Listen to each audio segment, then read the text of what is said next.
नमस्कार दोस्तों, आज फिर मैं आपके लिए ज्ञान से भरी एक कहानी लेकर आया हूँ। कहते हैं कि दुनिया में मन सबसे ज्यादा शक्तिशाली चीज होता है। अगर किसी चीज को तुम पूरे मन से चाह लो तो तुम उसे हासिल कर सकते हो। ये मैं नहीं कहता, यह सभी महापुरुषों का कहना है, लेकिन अगर यह सत्य है, ये सच है, तो हम जो अपने मन से चाहते हैं वह हमें हासिल क्यों नहीं होता। कोई भी इंसान अपने मन में तो दुख नहीं चाहेगा, लेकिन वो रहता तो दुखी है। हर इंसान अपने मन से तो कामयाब होना चाहता है, खूब पैसा कमाना चाहता है, लेकिन फिर भी वह कामयाब नहीं होता। भला ऐसा दुनिया में कौन इंसान होगा जो अपने मन में यह चाहेगा कि मैं नाकामयाब रहूं या मैं पैसा ना कमाऊं। सोचने की बात है। तो इसमें दो चीज निकलकर सामने आती है। या तो वह महापुरुष गलत थे जिन्होंने यह बात बोली कि मन से चाहे हुई चीज हासिल हो जाती है, या फिर हम गलत हैं। आज की जो कहानी मैं बताने वाला हूं, उसमें आपको एक ऐसा मंत्र मिलेगा। उसे समझने के बाद आपको एक ऐसा मंत्र का पता चलेगा जिससे आप यह समझ पाएंगे कि अपने मन से कोई भी चीज कैसे करवाई जाती है। मन में किसी भी बात का बीज कैसे बोया जाता है, यह इस कहानी से आपको अच्छी तरह से समझ में आ जाएगा। और इससे आप यह भी समझ पाएंगे कि आकर्षण का नियम, लॉ ऑफ अट्रैक्शन, कैसे काम करता है। कहानी छोटी सी है, लेकिन बहुत ही गहरी है। तो चलिए कहानी शुरू करता हूँ और समझते हैं मन का मंत्र। एक बार की बात है, एक आदमी के जीवन में सिर्फ दुख ही दुख थे। वह जो भी काम करता, उस बेचारे का वह काम पूरा ही नहीं होता। घर में आता तो घर में कलेश बना रहता। किसी से कोई मदद मांगता तो कोई उसकी मदद नहीं करता। ऐसा लगता था कि चारों तरफ से उसके ऊपर दुख का पहाड़ टूट पड़ा है। उसे समझ नहीं आ रहा था कि मैं इन दुखों से कैसे पार पाऊं। वह दिन रात यही सोचता रहता था कि अपने दुखों से छुटकारा कैसे पाना है। इसी कारण से वह रात में सो भी नहीं पाता था। उसकी आंखों के नीचे बड़े बड़े काले घेरे बन गए थे, जो इस बात का प्रतीक थे कि वह आदमी कितना दुखी है और कितना चिंतित है। कभी कभी तो उसके मन में आत्महत्या करने के भी ख्याल आते थे, लेकिन अपने परिवार की चिंता करके वह यह कदम नहीं उठा पाता। वह इतना दुखी हो गया कि उसने निर्णय किया कि वह इन दुखों से छुटकारा पाकर ही रहेगा, इसके लिए चाहे उसे कितनी ही मेहनत करनी पड़े, कुछ भी करना पड़े, चाहे अंगारों पर चलना पड़े, लेकिन इन दुखों से छुटकारा हासिल करके रहेगा। ऐसे ही एक दिन उसने अपने मित्र से पूछा कि वे अपने जीवन को कैसे सुधारें। उसके मित्र ने उसे बताया कि तुम किसी बाबा के पास जाओ। बाबाओं के पास ऐसा मंत्र होता है जिससे सारे दुख मिट जाते हैं, जीवन खुशियों से भर जाता है और धन संपदा भी हासिल होता है। तुम किसी ऐसे बाबा को ढूंढ लो, बस तुम्हारा काम बन जाएगा। उस आदमी के मन में यह बात पूरी तरह से पक्की बैठ गई कि कोई बाबा ही मेरा अब दुख दूर कर सकता है, और इसीलिए उसे किसी भी बाबा के बारे में पता चलता तो वह उस बाबा के पास पहुंच जाता, उस बाबा को अपनी समस्या बताता और उससे उसका समाधान पूछता और कहता कि बाबा, मैं कुछ भी करने के लिए तैयार हूं, लेकिन मेरी इन समस्याओं से मुझे छुटकारा दिला दीजिए। आप जो कहेंगे मैं वह करूंगा। लेकिन मेरे जीवन को सुधार दीजिए। बाबा उसे कुछ टोने टोटके बताते थे करने के लिए और बदले में दान दक्षिणा ले लेते थे कि यह टोना टोटका करने के बाद तुम्हारे घर में सुख शांति बनी रहेगी। बस इस टोटके को पूरी विधि के साथ करना। वह आदमी घर लौटकर पूरी विधि के साथ टोने टोटके करने लगा। लेकिन बहुत टोने टोटके करने के बाद भी उसके जीवन में कुछ बदलाव नहीं आया। इसके विपरीत उसका जीवन और ज्यादा दुखी हो गया। जो भी बाबा उसे टोना टोटका देता, वह बदले में उससे दान दक्षिणा लेता था, जिससे उसका धन भी धीरे धीरे खत्म हो रहा था। इससे उसके जीवन में दुख और ज्यादा बढ़ गया। तब उसे लगा कि बाबाओं के पास जाने से तो मेरे जीवन में दुख कम होने की बजाय बढ़ते ही जा रहा है। तो मुझे क्या करना चाहिए? बाबाओं के पास जाऊं या ना जाऊं? फिर एक दिन एक आदमी ने उसे बताया कि तुम अपने घर में किसी पंडित को बुलाकर हवन करवा लो। हवन होगा, घर शुद्धि हो जाएगी। कोई भी बुरी ऊर्जा होगी घर में तो वह घर से बाहर चली जाएगी। किसी पंडित को बुलाकर पूरे विधि विधान उसे मंत्र उच्चारण कराओ, हवन कराओ, जिससे घर में सुख शांति आए। उस आदमी के मन में यह बात बैठ गई और उसने एक पंडित को अपने घर पर बुलाकर हवन करवा दिया। हवन अच्छी तरह से संपन्न हुआ। बदले में पंडित ने भी अच्छी दान दक्षिणा ली। फिर उसके बाद वह वहां से विदा हो गया।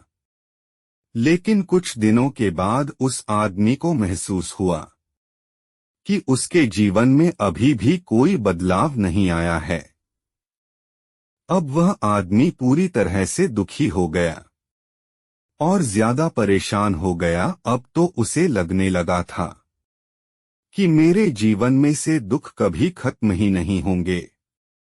और यही सोच सोच कर उस आदमी का बुरा हाल हो गया। फिर एक दिन उसे अपने मित्र से एक ऐसे बाबा के बारे में पता चला जो समाधान बताने के लिए कोई दान दक्षिणा नहीं लेता था। उस आदमी को लगा कि यह बाबा दूसरे बाबाओं की तरह नहीं हो सकता, क्योंकि यह तो दान दक्षिणा लेता ही नहीं। और अगर दान दक्षिणा नहीं लेता तो यह सच में कोई सिद्ध बाबा होगा। और यही सोचकर वह उस बाबा के पास पहुंच जाता है। जब वह आदमी वहां पर पहुंचता है तो वह बाबा ध्यान में बैठे हुए थे। यह देखकर वह आदमी वहीं पर चुपचाप बैठकर ध्यान से बाहर आने का उनका इंतजार करने लगा। थोड़ी देर के बाद बाबा ने आंखें खोली तो सामने एक दुखी और परेशान युवक को बैठे देखा। उसकी आंखों के नीचे काले घेरे देखकर ही समझ गया कि यह आदमी अपने जीवन से कितना परेशान है। उसे संबोधित करते हुए बाबा ने पूछा कि बच्चा, क्या चाहते हो? बाबा के पास क्या लेने आए हो? उस आदमी ने कहा कि बाबा, मैं अपने जीवन से बहुत परेशान हूँ। मैंने इन दुखों को दूर करने के लिए बहुत सारे रास्ते अपनाए। हर वो तरकीब करके देखी जो किसी बाबा ने मुझे बताई। हर वो काम किया जो कोई भी इंसान ने मुझसे करने को कहा। लेकिन मेरे जीवन में दुखों में कोई कमी नहीं आई। बाबा, इसके विपरीत मेरे जीवन में दुखों में बढ़ोतरी हो गई है। मुझे समझ में नहीं आ रहा है कि मैं क्या करूं। कभी कभी तो मैं आत्महत्या करने की सोचता हूं, लेकिन मैं अपने परिवार की सोचकर मैं यह कदम नहीं उठाता हूं। मैंने आपके बारे में बहुत सुना है बाबा, और मैं बहुत उम्मीद के साथ आपके पास आया हूं। कृपया करके मुझे कोई ऐसा मार्ग बताएं जिससे मुझे अपने दुखों से छुटकारा मिल जाए। मैं अपने दुखों से छुटकारा पाने के लिए कुछ भी करने को तैयार हूं। आप मुझे कोई भी रास्ता बताएं, चाहे वह रास्ता कितना ही कठिन क्यों ना हो, मैं उसको पार करके रहूंगा। बाबा ने महसूस किया कि आदमी तो सच में बहुत परेशान है। बाबा ने उसकी बात सुनकर कहा कि बच्चा, दुखों को दूर करने के लिए मंत्र ऐसे ही नहीं मिलते हैं, मंत्र पाने के लिए कुछ करना पड़ता है। तुम कुछ कर सकते हो। यह सुनकर पहले तो उस आदमी ने सोचा कि यह बाबा भी मुझसे दान दक्षिणा मांगेंगे, लेकिन और कोई रास्ता ना पाकर उस आदमी ने कहा, बाबा, आपको जितना भी दान दक्षिणा चाहिए मैं देने के लिए तैयार हूँ, लेकिन आपका मंत्र सच्चा होना चाहिए, वह पूरा होना चाहिए, उसका फल मुझे मिलना चाहिए। उसके बाद मैं आपको जो भी दान दक्षिणा लेना चाहते हो मैं आपको दे दूंगा। बाबा ने कहा, दान दक्षिणा तो बहुत छोटी चीज है, मुझे वह नहीं चाहिए। इस पर वो आदमी सोच विचार करके बोला, तो बाबा, मैं अंगारों पर भी चलने के लिए तैयार हूँ, आप मुझे बस आज्ञा दीजिए। बाबा ने कहा कि अंगारों पर चलने वाली छोटी चीज में तुमसे नहीं कराने वाला हूँ। मैं जो तुमसे कराने वाला हूँ वह बहुत कठिन मंत्र है, उसे पूरा कर पाओगे। उसने कहा, बाबा आप मुझे बताइए तो सही, मुझे करना क्या होगा, मैं कुछ भी करने के लिए तैयार हूँ।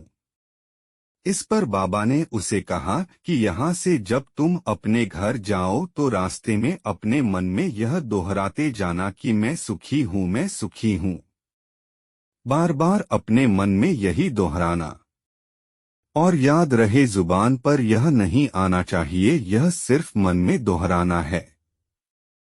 यह सुनकर वो आदमी बोला, बाबा बस इतनी सी बात, यह तो मैं चुटकी बजाते कर लूंगा, लेकिन इससे होगा क्या? बाबा बोले कि इस मंत्र को करके तो देखो। वैसे भी तुमने इतने बाबाओं के मंत्र किए हैं, तो इस मंत्र को भी करके देख लो। उस आदमी ने सोचा कि बाबा कुछ दान दक्षिणा तो ले नहीं रहे हैं, और छोटा सा मंत्र है, इसे तो मैं कर ही लूंगा। वो बोला, ठीक है बाबा, मैं यह मंत्र जरूर करूंगा। और वो आदमी यह कहकर वहां से चलने लगा।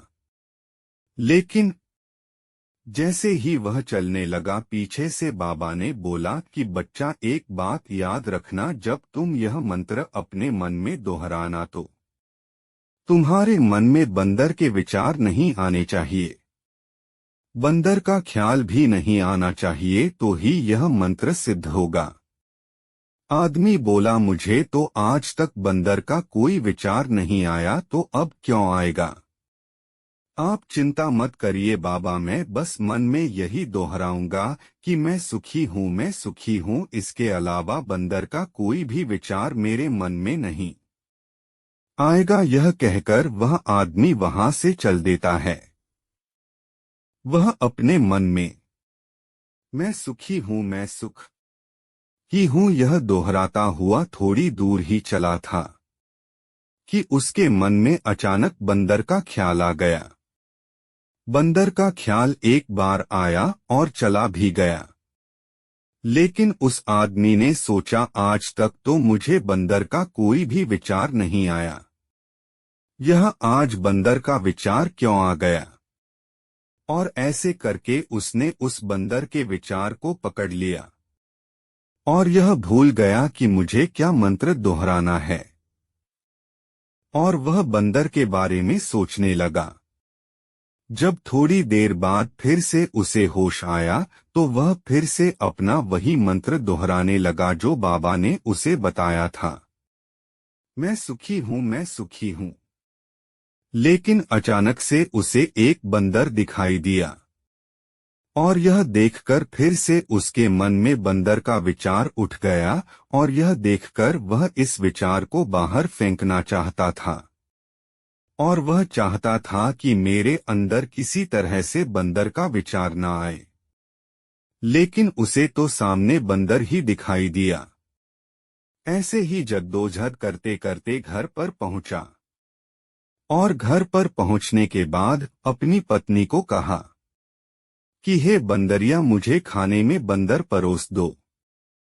और जब उसे एहसास हुआ कि उसने क्या बोल दिया तो वह अपने बाल नोचने लगा और दीवारों में सर मारने लगा कि आज तक मुझे बंदर का कोई भी विचार नहीं आया, और आज मुझे यह क्या हो गया है कि मुझे हर जगह बंदर ही बंदर नजर आ रहे हैं। यह कैसी माया है। यही सोच सोच कर वह आदमी रात भर सो नहीं पाया। रात भर करवटें बदलते रहा और सुबह उठकर सीधे उसी बाबा के पास पहुंच गया और उसके चरणों में गिरकर कहा कि बाबा, पता नहीं क्या चमत्कार हो रहा है। आज तक मुझे बंदर का कोई विचार नहीं आया, लेकिन कल से जब से आपने मुझसे कहा कि बंदर का विचार नहीं आना चाहिए, तब से मुझे हर जगह बंदर ही बंदर नजर आ रहे हैं। उस आदमी ने कहा कि बाबा, मुझे तो आपके पीछे पेड़ पर बैठा बंदर केले खाते हुए दिखाई दे रहा है।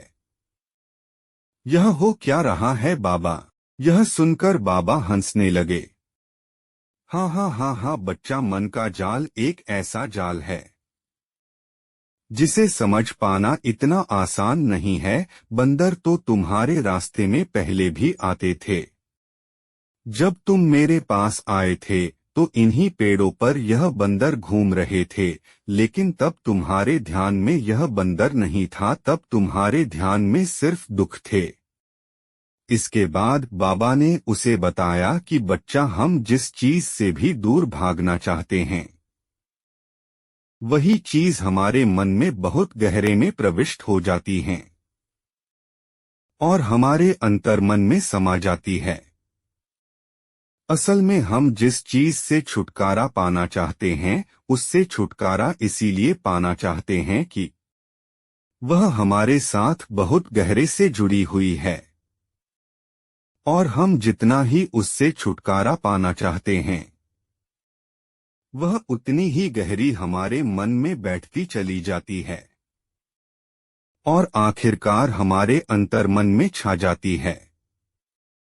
ऊपर से तो हम चाहते हैं सुखी होना, कि मैं सुखी हूँ, हमारे होंठ भी यही बोलते रहते हैं, लेकिन हमारे मन में दुख समाये होते हैं। हमारे विचारों में, हमारे मन में दुख ही दुख दिखाई देते हैं।